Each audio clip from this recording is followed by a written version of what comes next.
Hello, আমি ডুডুলের দিয়া।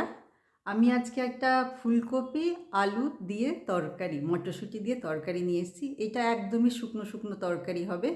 এটায় জল পড়ে না, এই জন্য তরকারিটা খারাপও তাড়াতাড়ি হয় না। যে কোনো সময় বাইরে গেলে, কোথাও 4-5 ঘন্টা জার্নি করবার জন্য কিছু খাবার নিয়ে যেতে হলো, তো এটা বানিয়ে নিয়ে যেতে পারো। এটা একদমই ড্রাই হয়। তো চলো দেখি তাহলে। আমি ফুলকপিগুলোকে একটু ভাপিয়ে নিয়েছিলাম, জল ছেঁকে রেখেছি। কড়াতে তেল গরম করে ফুলকপিগুলো দিয়ে দেব।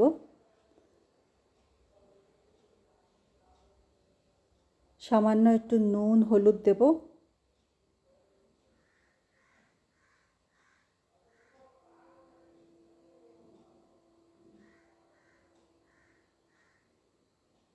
ফুলকপিটা গোল্ডেন ব্রাউন হয়ে আসলে তুলে নেব।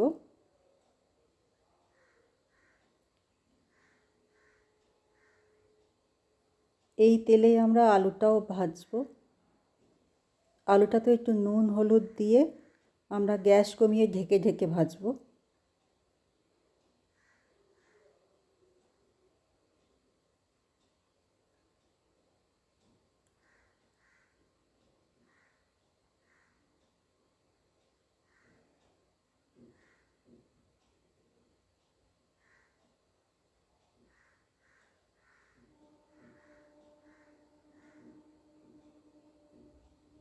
আলুটা যখন গোল্ডেন ব্রাউন হয়ে আসবে, সেই সময় আমরা আলুটা তুলে নেব।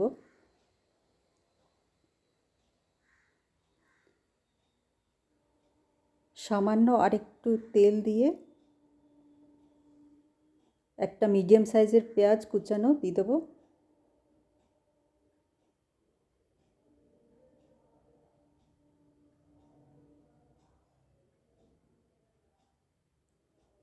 পেঁয়াজটা যখন গোল্ডেন ব্রাউন হয়ে আসবে, সেই সময় রসুন পেস্ট দেব।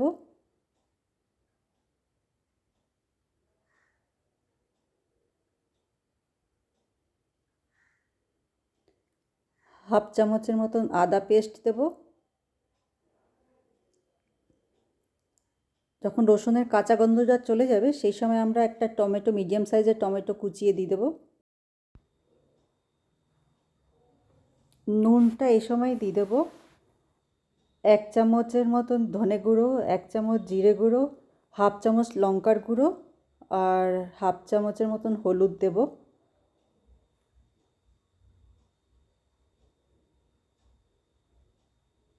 একটু জল দিয়ে দেবো। মটরশুঁটিটাও এই সময় দিয়ে দেবো। 3-4টে কাঁচা লঙ্কা এই সময় আমি চিড়ে দিয়ে দেবো।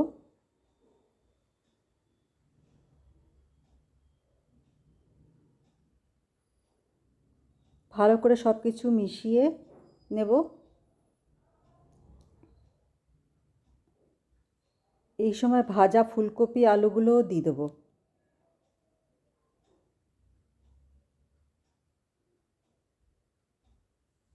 সব কিছু ভালো করে মিশিয়ে গ্যাসের ফ্লেম কম করে ঢেকে দেব।